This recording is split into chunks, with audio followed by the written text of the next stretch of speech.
Welcome है आप सभी का आपके अपने चैनल लेसन एजुकेशन क्लासेस में।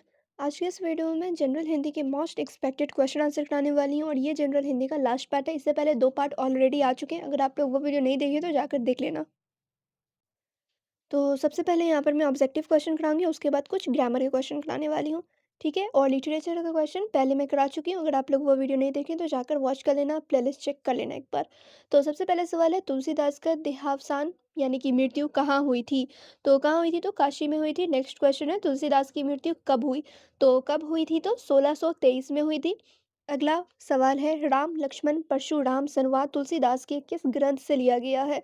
तो रामचरितमानस के बालकांड से लिया गया है। नेक्स्ट क्वेश्चन है, देव का जन्म कहाँ हुआ था? तो देव का जन्म इटावा में यानी उत्तर प्रदेश के इटावा में हुआ था। नेक्स्ट है, देव का जन्म किस सन में हुआ था? तो देव का जन्म किस सन में हुआ था? तो 1673 में हुआ था, 1673 में हुआ था। फिर नेक्स्ट है यहाँ पर, देव का पूरा नाम क्या था? तो देव का पूरा नाम था देवदत्त द्विवेदी। फिर यहाँ पे आप लोग देखेंगे नेक्स्ट क्वेश्चन, रीतिकालीन कविता का संबंध किससे था? तो दरबारों से था। अगला सवाल है यहाँ पे, जयशंकर प्रसाद का जन्म कहाँ हुआ था? तो वाराणसी में हुआ था। नेक्स्ट क्वेश्चन है, जयशंकर प्रसाद का जन्म किस सन में हुआ था? तो किस सन में हुआ था? तो 1889 में हुआ था। नेक्स्ट क्वेश्चन है, जयशंकर प्रसाद किस काव्य प्रवृत्ति के प्रमुख कवि थे? तो छायावादी के कवि थे। नेक्स्ट क्वेश्चन है, जयशंकर प्रसाद का निधन किस सन में हुआ? तो 1937 में हुआ, 1937 में हुआ। अगला सवाल है, कमायनी किसके द्वारा रचित काव्य कृति है? तो जयशंकर प्रसाद के द्वारा काव्य कृति है। ठीक है, अगला सवाल है, जयशंकर प्रसाद को मंगला प्रसाद पारितोषिक किस काव्य कृति के लिए दिया गया? तो झरना के लिए दिया गया था। अगला सवाल है, जयशंकर प्रसाद की इनमें से कौन सी काव्य कृति है? तो कौन सी काव्य कृति है पूछा जा रहा है, तो चित्राधर भी इन्हीं की काव्य कृति है, कानन कुसुम भी, झरना भी, यानी कि ऑप्शन घ हो जाएगा राइट आंसर। क ख ग और ग तीनों है। ठीक है, तो चलिए अब मैं कुछ ग्रामर क्वेश्चन आंसर करा देती हूँ। तो चलिए अब यहाँ पर आप लोग देखेंगे कुछ ग्रामर का क्वेश्चन, यानी कि व्याकरण से भी कुछ क्वेश्चन लिया गया है। सबसे पहले सवाल है, प्रयोग की दृष्टि से शब्द के भेद बताएं। तो प्रयोग की दृष्टि से शब्द के दो भेद होते हैं, यानी दो भेद होते हैं, काइंड्स होते हैं। कौन कौन? विकारी और अविकारी। विकारी शब्द क्या होता है? तो विकारी शब्द वे होते हैं जिनके रूप बदले जाते हैं, जैसे लड़का से लड़की, आता से आती हो जाता है, ये रूप बदला जाता है। अविकारी क्या होता है? तो अविकारी शब्द वो होते हैं जिनके रूप नहीं बदलते, जैसे धीरे धीरे, इसमें कोई भी चेंजेस नहीं आ रहा है, मतलब दोनों वर्ड सेम ही है। ऊपर, पर, वाह, ये सब।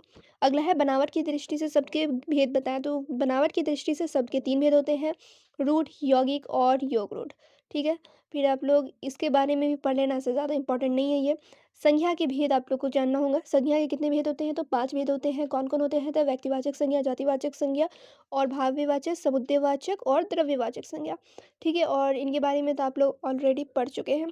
फिर आप लोग देखेंगे नेक्स्ट है, स्वरनाम की परिभाषा, यानी कि स्वरनाम की डेफिनेशन और एग्जाम्पल लिखना है, और इसके कितने भेद होते हैं वो भी लिखना है। तो सबसे पहले यहाँ पे आप लोग जानेंगे स्वरनाम क्या होता है। तो संज्ञा के स्थान पर प्रयुक्त होने वाले शब्दों को स्वरनाम कहते हैं, जैसे मैं, तुम, वो, ये सब क्या हो गया? स्वरनाम हो गया। और स्वरनाम के 6 भेद होते हैं। कौन कौन होते हैं वो भी एक बार आप लोग देख लो, जैसे पुरुषवाचक सर्वनाम, ये पहला भेद है। दूसरा है निश्चयवाचक, तीसरा अनिश्चयवाचक, प्रश्नवाचक, संबंधवाचक, निजवाचक, ये सब जो है स्वरनाम का भेद है।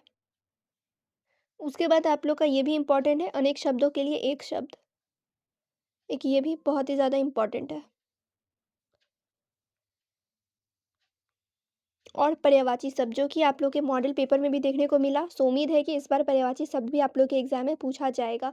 तो पर्यायवाची शब्द आप लोग यहाँ पे देख लेंगे, कुछ इंपॉर्टेंट पर्यायवाची शब्द लिखा गया है, इसमें से पूरा याद करने की ज़रूरत नहीं है, हर एक वर्ड का यानी हर एक शब्द का 3-4 याद कर लेना आप लोग पर्यायवाची शब्द। ठीक है, चाहो तो आप लोग इसका स्क्रीनशॉट भी ले सकते हो। नेक्स्ट है फिर यहाँ पे आप लोग का मुहावरा। मुहावरा भी आप लोग के एग्जाम में पूछा जाता है, कुछ इंपॉर्टेंट मुहावरा यहाँ पे आप लोग को स्क्रीन पे नजर आ रहा होगा, ये सब याद करके ही जाना।